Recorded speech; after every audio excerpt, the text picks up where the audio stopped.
Okay, magandang hapon po sa ating lahat. Ipapakita ko sa inyo itong isang ambush interview ni Vice President Inday Sara Duterte na mas lalong nasaktan, nainis ang kanyang mga kalaban. Hey!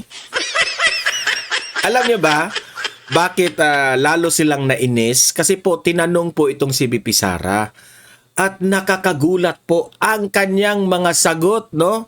Alam niyo ba kung bakit? Mamaya, malalaman niyo yan. Dito lang yan sa Donmar TV. Ipapakita ko yung video na yan kung papaano sinagot ni VP Sara ang mga maiinit na issue patungkol sa kanyang mga kalaban na mas lalong nainis. Mas lalong nainis talaga.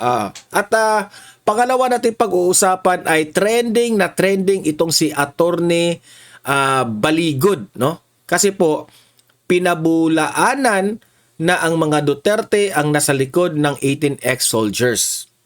Kasi po ang mga kalaban po ng mga Duterte nasa isip nila na kinausap raw itong si Attorney Baligod. Inutusan raw ito ng mga Duterte. Ganyan. Ganyan na ba ang tingin ninyo sa mga Duterte? Ang babaw-babaw naman. Okay? Panoorin natin yung balita na yan kasi pag pinagbibintangan na naman ang mga Duterte, pinagbibintangan na naman si VP Sara na kaya raw nag-iingay itong 18 ex-Marines at itong si Attorney Baligod dahil inutusan raw ng mga Duterte. Paano yan uutusan? Kinulong nyo na nga doon sa dahig yung tao? Mamaya i-play natin yan at panoorin rin natin, no, ang isang usapan, no, chit chat with Robin Padilla doon sa Hague. Nandun pala sa Hague itong si Robin Padilla at syempre nakasubaybay po tayo kay Alvin and Tourism. Shout out sa iyo pare, no, yung ating kasamahan na vlogger na si Alvin and Tourism ay in-interview rin itong si Robin Padilla. Nag-dinner pa nga sila last night, no? Yan, panoorin natin kasi po nandoon po yung mga detail sa update po ni former President Duterte at sa mga issues rin sa Pilipinas kung ano ang opinion ni Senator Robin. Kung meron pa tayong oras ngayon, no, ay panoorin rin natin itong isang interview ni Attorney Baligod na buong mundo, alam na ng buong mundo na kasabwat po ang mga kalaban ni Duterte dito sa ICC na di umano binayaran ng mga mali-baletang pera itong mga taga-ICC raw. So, nalaman na kasi po in-interview itong si Attorney Baligod ng international media. Grabe yan kasi po alam na ng buong mundo kung papaano nila ginipit itong si former President Duterte. Hindi po hindi po bulag ang mundo na hindi malalaman ng world leaders sa ginawa nila kay Tatay Digong. It will have a bad effect, no? Kaya nga duda ako in my opinion ang mga investors nga, no, umatras na. Ayaw na nilang mag-invest dito sa Pilipinas kaya nga lugmok tayo ngayon. Akala natin na yung promise ni Bongbong Marcos kung siya ang mapresidente ay uunlad ang Pilipinas. Mayabang pa siya noon nung 2022 campaign na naghawak-hawak pa siya ng 'di ba? Yung umiikot-ikot na pinagmamayabang niya. Yung windmill na yan na energy. Anong nangyari sa Pilipinas ngayon? Lugmok tayo. Anong nangyari kay Attorney Frasco? Si Cristina Frasco ba yun? Wala na. Nag-resign. Hindi na niya kaya siguro, no? Analysis natin 'yan. Hindi na niya siguro kaya ang liderato ni BBM kasi po wala nang gustong pumunta dito ng mga turista dahil kay Bongbong Marcos. Kawawa ang Pilipinas, kawawa. Kaya bago ko ipapakita itong ambush interview ni Vice President Inday Sara, mag-like and share muna para kakalat sa taong bayan. At sa mga bago pa lang dito subscribe na kayo. Walang bayad yung mag-subscribe, no? Updated pa kayo. Okay, so heto na nga, no? Bakit sobrang nainis itong mga kalaban ni VP Sara sa mga sagot ni VP Sara sa isang ambush interview? Heto po, panoorin pa ninyo itong video na ito. VP, sabihin sa'yo pa ba? Manimaan ka kung sa itong mga ni-tribals? Dili. Dili ka madungo. Dili. I don't take it personally. Kasi, para sa akin ba, yung ginawa nila sa akin, personal yun sa akin. So, bilang isang politician, natural na ganun ang gagawin sa iyo. So, wala lang yan sa akin. Pero ang ginawa nila sa bayan, yung corruption at yung abuso nila, hindi yan personal sa akin. Na! Good luck sa inyo! Grabe, no? Sobrang humble po nitong si VP Sara. Kasi tinanong siya, anong masasabi nyo dito sa mga kalaban mo? Sa mga trumahidor sa'yo. E di syempre, sino yung mga taong trumahidor sa kanya? Unang-una, Bongbong Marcos. Liza Marcos. Martin Romualdez. At lahat na sigurong sip-sip, no? Na mga congressman at mga senador ngayon kay VP Sara, lahat yon mga traidor. Anong sabi ni VP Sara? Mas lalo silang nainis sa sagot ni VP Sara. Anong sabi ni VP Sara? Para sa akin, wala yon. Di ba? Very humble. Wala yon. Personal na atake nila yun sa akin. Kapag personal na atake, yan, ibig sabihin, laro ng politika yan. Ganyan naman sila eh. The typical classic politician. Yung, alam nyo na, sisiraan yung tao, tinitira yung tao ad hominem, gagawin ang lahat para gibain ang inyong magandang reputasyon. Pero anong nangyari? Hindi naman naniniwala ang taong bayan. Hindi naman nagiba ang reputasyon ni VP Sara. Di ba? So what do I mean? Baliwala yan kay VP Sara. Ibig sabihin, she don't take it personally sa mga taong traidor. What is bothering kay VP Sara ay yung itong mga politisyan na itong mga trahidor kung ano ang ginawa nila sa bayan na ito. Wala siyang pakialam kung tratrahidorin siya. Ang pakialam po ni VP Sara ay tayong mga mamamayang Pilipino ang trinaydor nitong mga politisyan na ito. Yan ang concern ni VP Sara. Kaya sabi ni VP Sara, ang ginawa nilang masama sa bayan na ito ay mananagot sila. Deserve. Di ba? Mananagot talaga sila. Example, yung mga kawatan dyan, no? Patungkol po dito sa issue ng flood control. Na hindi naman biro yung flood control. Sobrang laking project yan.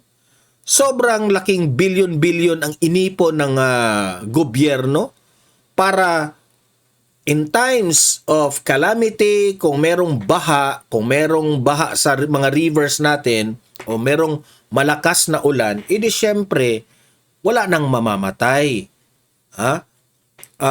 Wala nang binabaha. Makapag-aral yung mga estudyante natin na hindi binabaha, di ba? Kung maalala ninyo, sa mga balita, sa News 5, sa GMA, sa ABS-CBN, lagi nilang binabalita, tagatuhod yung tubig.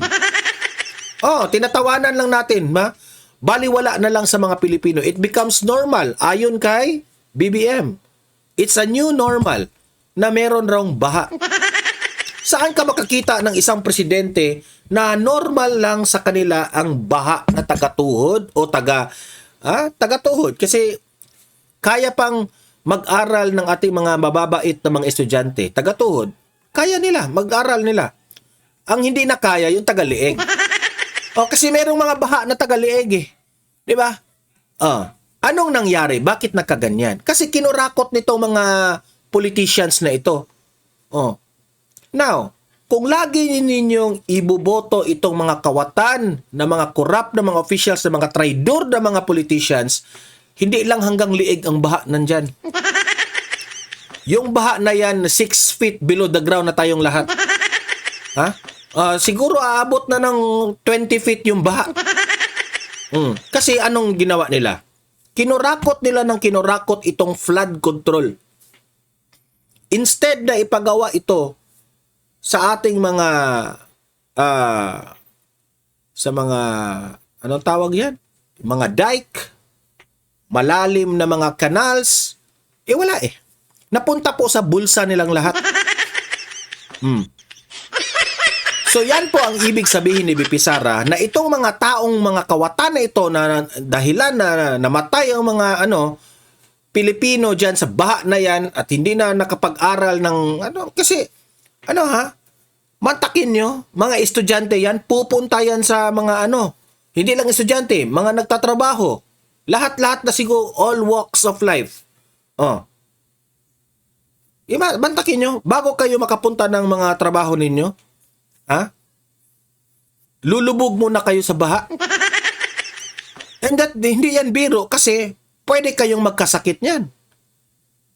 Kasi nagmix na yan sa kanal at sa mga tubig, ulan, na putik, lahat-lahat, nakakadiri. Kaya nga, lagi kong sinasabi dito sa Donmar TV, hindi yan makokontrol ni Bongbong Marcos yung baha na yan. Kasi ang daming korap ngayon. Kung hindi man siya corrupt si BBM, kasi they claim na BBM is not corrupt, no?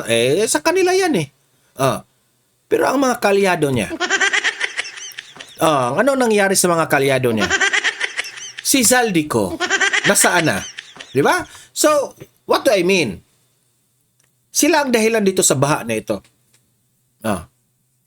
Ibig sabihin ni BP Sara, mananagot ito. By the time that BP Sara will become the president in 2028, hindi yan mamimersonal si BP Sara sa mga yung paninira ni Trillanes, paninira yung patungkol kay Madriaga, paninira nito mga Dilawan, nila Dilima, nila Ontiveros, nila Jokno, sino pa? Yung mga Makabayan Black, hanggang ngayon, hindi maalis-alis yung galit. Hindi mamimersonal si BP Sara niyan. Wala. Hindi, para kay BP Sara, hindi naman siya nasasaktan dyan kasi alam niyang hindi totoo yung mga banat ninyo. Alam niya na ginanyan siya, siniraan siya kasi ayaw niyong manalo siya sa 2028. So, it's purely political. Ngayon, etong mga kawatan, doon siya galit. Kasi ayaw ni BP Sara na ganyan po ang trato nitong mga politicians na ito sa mamayang Pilipino. So, ibig sabihin, ito lamang po ang magiging presidente natin na may tunay na malasakit. Imagine that one. She is doing it for us, for the Filipino people. Hindi ba niya ginawa yan para sa kanyang sarili? Kung sa 2028, pagdating ng panahon, managot itong mga mastermind sa flood control, I know, sa 2028, sa pagiging presidente ni BP Sara, mananagot talaga yung mga mastermind na yan. Kasi ngayon, hindi talaga uubra yung walang bayag na si Lacson na yan. Yung tila sa sipo ni BBM, itong si Lacson, at si Soto. Kulang na lang tilaan yung puwet ni BBM. Ano masasabi ko? Wala. May mastermind bang lumutang? Meron nga nagsabi, baka itong mga taong ito nakatanggap ng maleta. Yan ang sabi nila. Hindi namang tayo naniniwala diyan kaagad, no? Pero yan ang mga nagdududa ang taong bayan. Kasi, alam mo, sa Pilipinas, pera-pera na lang ang ika nga sabi nila. No? Ito lang masasabi ko. Kapag may pera ka dito sa Pilipinas, kontrolado mo na lahat. Pero, kahit may pera ka, no? Okay pa, makokontrol mo. Paano kung wala ka ng pera? Paano kung wala ka ng pera? Kasi po, eto mga politicians natin, ito yung nakakalungkot. Merong mga politicians dyan na nananalo lang sila dahil sa pera. Wag na tayong magbulahan. Pero bihira ka lang makakita ng isang politician na nanalo na hindi dahil sa pera, kundi nakikita ng taong bayan na ito yung iboto ko kasi hindi plastic, tunay na may malasakit, at tinutulungan tayo when the times na lubog tayo. Example, bigyan ko kayo ng example. Itong si VP Sara. Sa kanyang opisina sa Office of the Vice President, tinanggalan nila ng malaking budget. Anong nangyari? Sabi ni VP Sara, humingi siya ng paumanhin sa taong bayan, sabi niya. Yung mga cash assistance, yung mga burial assistance, yung mga nagkakasakit, si VP Sara sometimes will give, no? Ako, isa kami sa pamilya ko, no? Ang aking asawa, ang kanyang kapatid na nagkakasakit, umabot ng lumobong 700,000 po sa hospital. Isa po sa mga tumutulong na opisina sa amin, yung Office of the Vice President. Totoo yan. Kasi, at that time, yung asawa ko, ay humihingi sila ng tulong sa lahat-lahat ng ahensya ng gobyerno.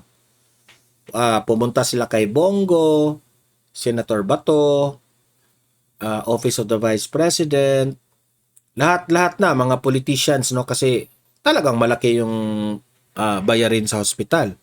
Alam niyo ba kung ano yung pinakaunang opisinang nag-reply? Kasi ano lang chinat lang nila sa Messenger through Facebook. Alam niyo ba kung anong opisina ang unang nag-reply? Ang Office of the Vice President. Ang opisina ni VP Sara. Ako living testament ako dyan na totoo. Kasi sabi ko sa asawa ko, i-chat nyo na lahat kung sinong pwede nating matulungan dyan para lang tayo makabayad sa hospital. Ano na lang, kahit sinong makaano. Ang tumulong, opisina ni Bongo, opisina ni Senator Bato, nagbigay rin ng mga kaunti. Pero yung ibang ahensya ng gobyerno, yung ibang mga local politicians, yan ang kasi po mga politicians na ito nananalo dahil vote buying. Panahon ng eleksyon, nakatanggap ng 500, nakatanggap ng 1,000. Is that enough? Pagdating ng panahon na tinanggap mo yung pera mo na binigay sa mga politicians during election, sa tingin mo, hindi yan babawiin kapag yan ay makaupo na? You have to think wisely. Tanggapin nyo, pero huwag nyong iboto. Di ba? Ganyan. Kaya si VP Sara sabi niya, I don't care kung sisiraan nila ako, durugin nila ako ng durugin. What's important here is merong mananagot sa ginawa nila sa bayan. Kasi hindi yun personal sa akin. Ito pa, rin. So, hindi natin yan palalampasin. VP, sa lahat ng mga nangyayari dito, Ang taray ni VP Sara, gumanon pa, Di ba? Alam mo, BP Sara, kahit gibain mo yung mukha mo, maganda ka pa rin, sa totoo lang. Bakit ka maganda? Hindi yan Tingnan niyo yung mukha, gigibain niya ang mukha niya. Instead na pumapangit siya, mas lalong gumaganda si BP Sara. Sa totoo lang, ang ganda niya. Tingnan niyo. Mas lalong nag-cute siya. Tingnan niyo. sa akin. So, hindi natin yan palalampasin. Di ba? Ang cute. Inggit, pikit ang mga kalaban.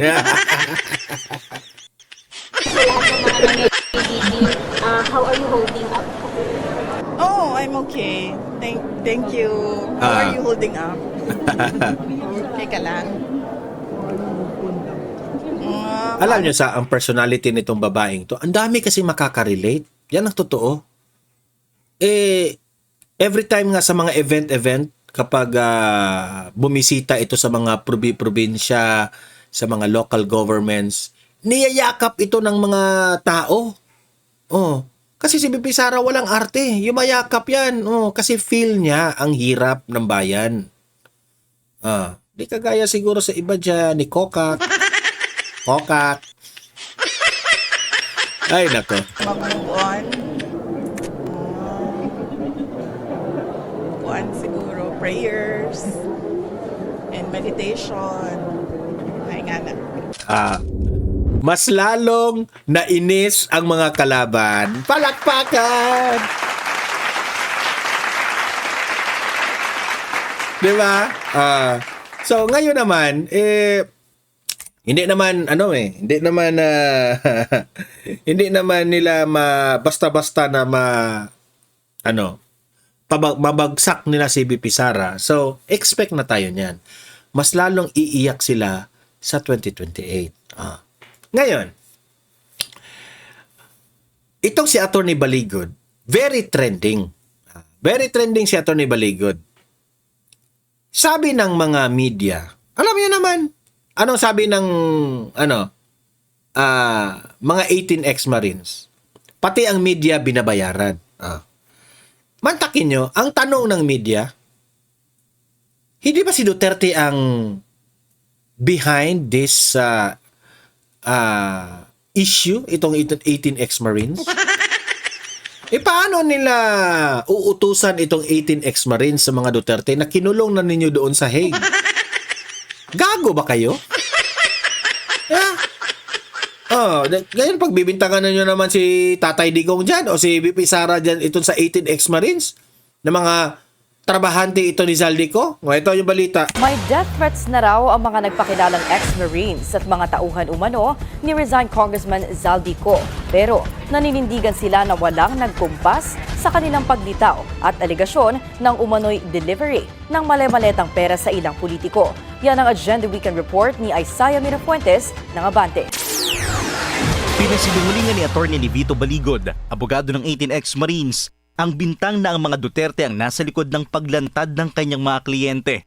So on point ng Billionaire News Channel, sinabi niyang hindi raw siya nakikipag-usap sa mga Duterte. Ako po ay before God and men, I can say na wala. No? In fact, wala nga akong nakakausap sa mga Duterte. Si Vice President, never ko pa yan nakausap. Bumuelta rin siya sa sinabi ni Ombudsman Jesus Crispin Remulla na ang isa sa mga larawang isinumite ng 18 ex-Marines na naghatid sila ng pera sa isang kongresista ay nangyari noong panahon pa ni FPRRD. Di ba? Yan ang nag-trending ngayon. Si Remulla, ang sabi ni Remulla, isa raw sa mga larawan nito mga 18 ex-Marines na inilabas na mga ebidensya ay panahon pa raw yan. Yung picture na yon kay former President Duterte. Di ba? Si Duterte na lahat ang may kasalanan. Yan ang narrative nila.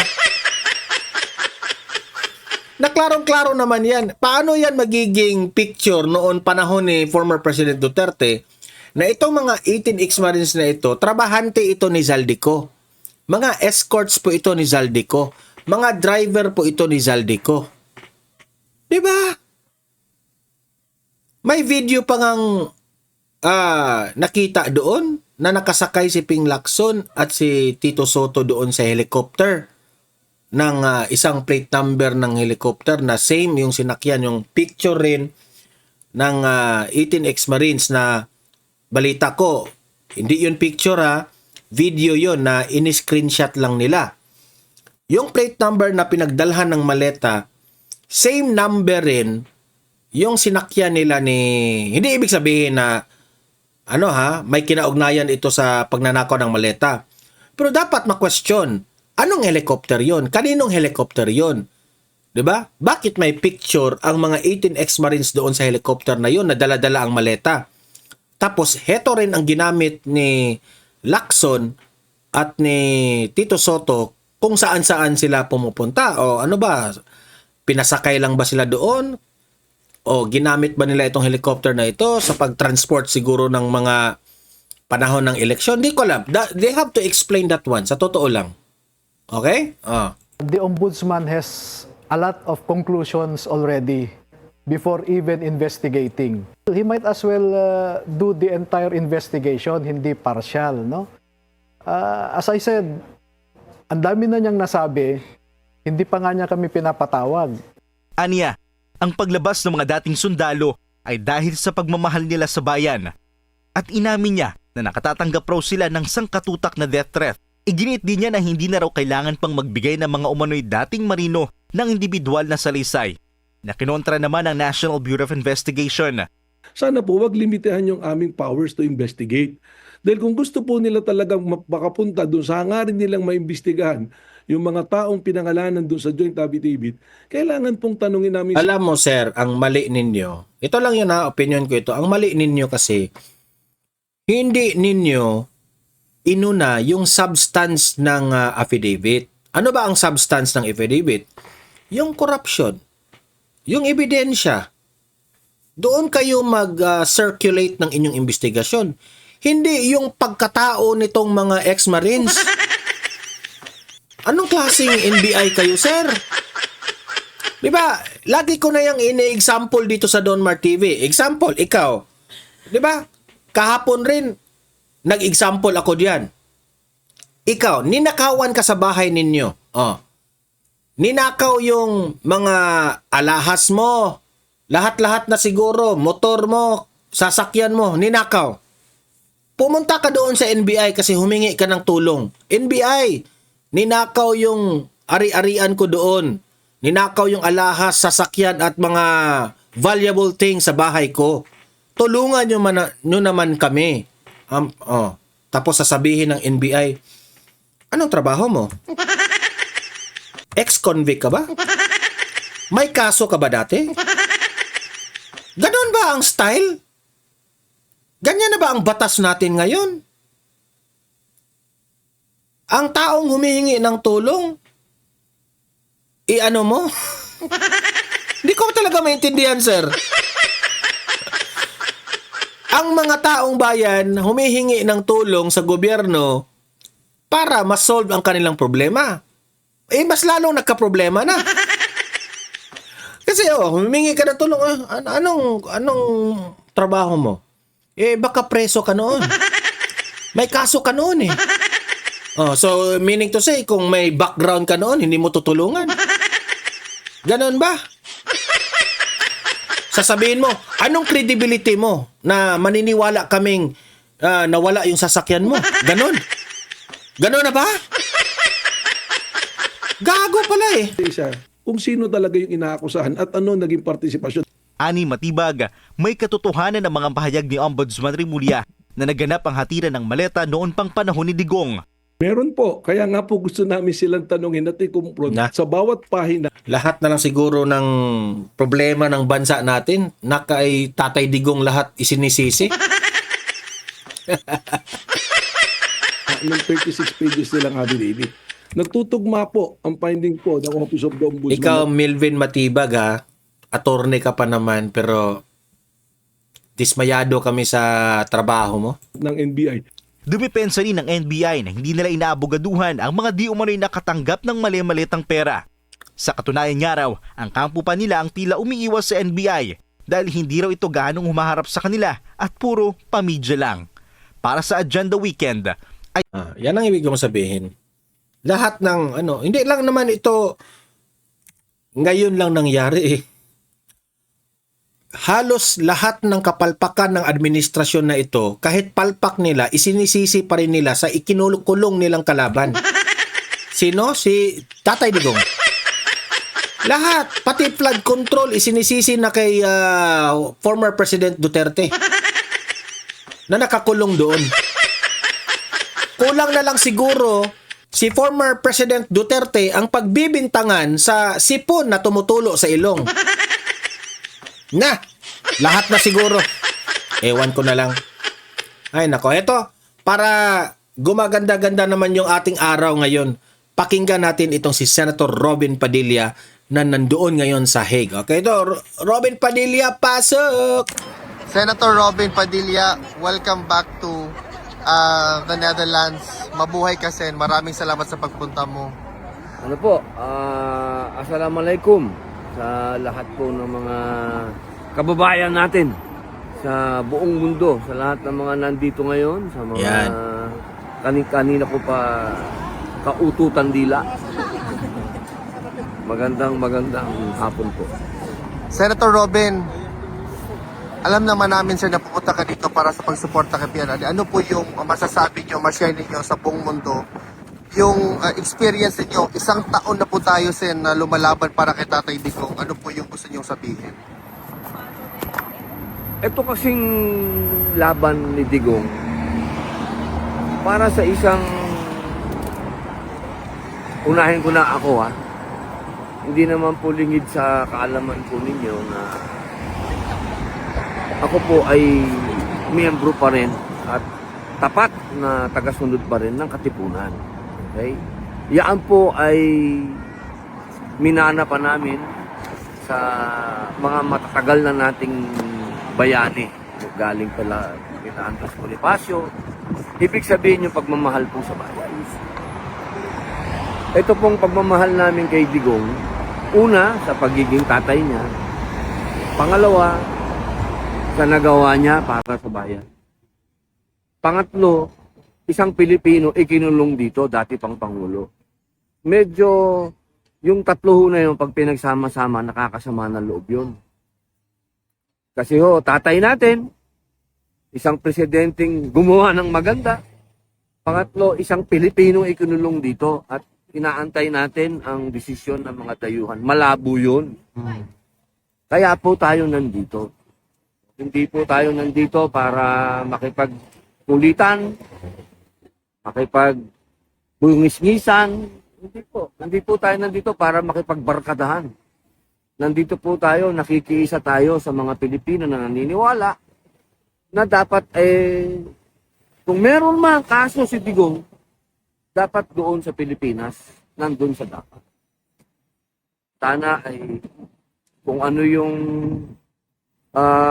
soberenya natin, na malinaw naman yun, na malaya tayong bansa, sana ay makiisa din kayo, yung mga kababayan natin, na katulad din namin. Oo, aminin ko, marami dito talagang solid Digong yan. Pero sa puso ng mga yan, nandyan yung pagka-Pilipino, bakit tayo nandito? Diba? Ako, doon naman masakit ang loob ko. Bakit tayong nakikiusap? Ang hirap-hirap. Pagdating mo dito, dadaan ka sa immigration, dadaan ka at kinikilatis ka. Wala namang problema, pero pagka paulit-ulit na ganun na. Ang dami-daming cheche-bureche para mo lang makita yung tao ng pinakamamahal mo. Dahil mahal mo hindi lang dahil tatay mo, mahal mo hindi lang dahil kundi Pilipino yun eh. Marami naman dito kaya parang ginawa na nilang Hajj to, parang ginawa na nilang yung bang kasama na sa kanilang paglalakbay. Marami akong nakasama dito, yung umiikot ng Europe, pupunta dito para makiisa kay Digong kasi Pilipino sila. Pero hindi naman solid na Duterte sila. Nandito sila kasi Pilipino sila. Yes. At nakikiisa kay Digong. Kung may kasalanan man siya, dapat nandun siya sa Pilipinas. Yun lamang po yung ating pagsasama-sama dito. Katunayan, masaya dahil may bayanihan, dahil naman ang gusto ni Digong. Matutuwa naman tayo dahil yan talaga si Digong, takapangat malasakit, bayanihan. Ginagawa natin dito, yung nga lang nakakulong siya. Pero God works in mysterious way. Ma'am, maaring ganun din ang gusto ng Diyos. Makita ng buong mundo na nagkakaisa ang mga Pilipino kahit sa panahon na punong-puno na pagsubok ang mundo. Kasi nandito na lang eh. Yan na lang ang nakikita ng buong mundo eh. Na ang mga Pilipino nagkakaisa dito.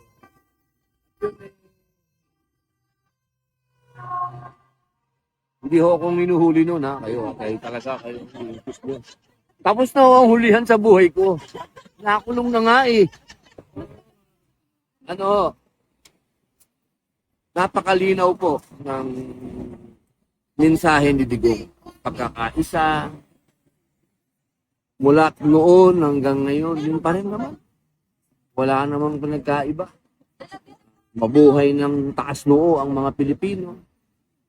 Nakita naman natin sa kahit na nakakulong na si Digong, yung taas pa rin ng respeto sa kanya ng hindi lang ng mga Pilipino. Mas mataas nga respeto sa kanya ng hindi Pilipino eh. Yung mga leader at yung mga citizen ng ibang bansa, ang taas ng respeto sa kanya. May mga politiko nga dyan na kumakandidato, gamit ang picture niya sa ibang bansa yun. Ginagamit yung plataforma niya. Talagang legend na si Digong.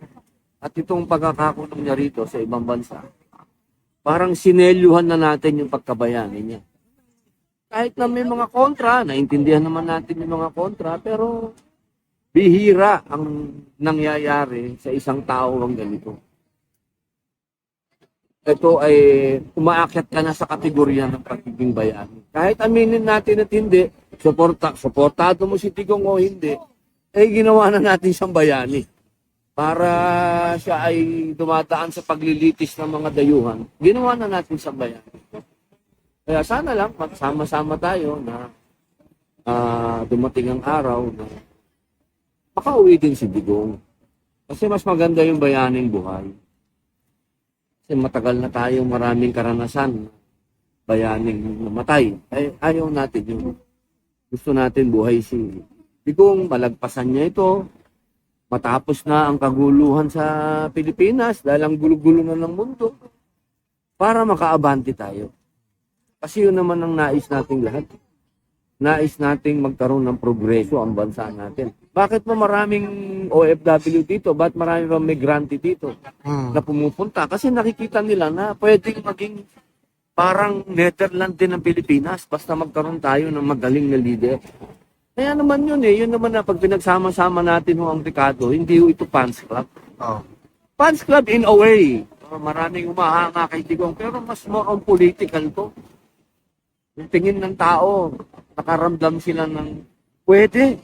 Yung nakikita namin sa ibang bansa, yung nararanasan namin sa ibang bansa, pwede palang gawin sa Pilipinas. Basta merong leader na iron hand. Yung kailangan natin, parang Lee Kuan Yew. Yun eh. Yun lang ho. Wala ako sabihin nila, ito si Senator, masyado itong tuta ni Duterte. Sabihin nyo na ho, ang gusto nyo sabihin, pero andun ho ako sa mundo na nung panahon ni Digong, nagkaroon ng pag-asa. Nagkaroon tayo ng pag-asa na isang araw, magiging progresibo tayong bansa. Senator, ano po yung haba? Senator, Police, huli ka tayo.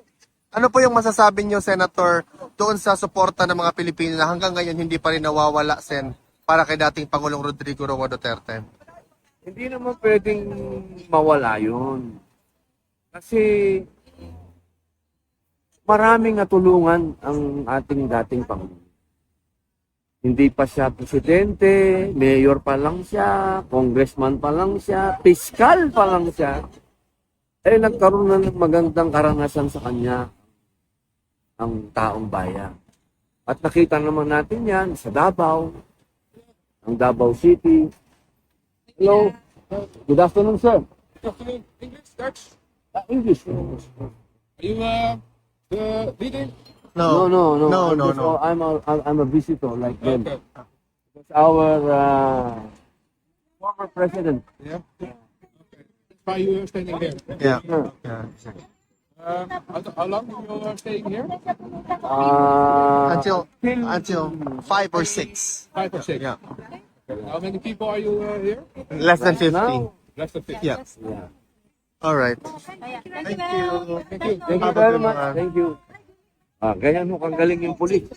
Tinitingnan na lang nila kung safe kami dito, kung okay kami dito. Siyempre po, baka may kailangan kami. Hindi naman po kami pinapaalis. Dahil imposible naman kami paalisin dahil matagal na po sila dito. Oo.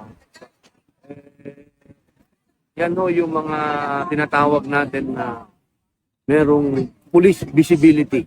Yan. Kaya safe tayo ho dito. Walang magnanakaw nung aming ano dyan, portalet. Ayun. Yan. Katulad ho nung sinasabi ko, alam nyo, marami din ho dito pumupunta, hindi naman sila DDS. May mga pumupunta ho rito, mga Pilipino lang talaga na naniniwala sila na dapat walang Pilipinong nililitis sa ibang bansa. Parang lalo na yung dati nating Pangulo. Wala naman makapagsasabi sa panahon niya, hindi tayo safe. Yun lang naman yun Kahit na anong issue natin kay Digong, issue niya na lahat. Pero pagdating doon sa safe tayo ng panahon niya, wala akong ano doon, walang kokon. Yun ho talagang tunay. Wala ho tayong parang masasabi natin na maikukumpara yung Pilipinas noon sa ibang bansa. Safest people. Safest country. Yung Senator, Davao, sabi ko nga, yung Davao. Yun ang example Kasi pag tinignan mo yung history ng Davao, dating punong-puno ng mga kalokohan dyan, kagaguhan dyan, gera-gera dyan, grupo-grupo, komunista, rebelde, lahat.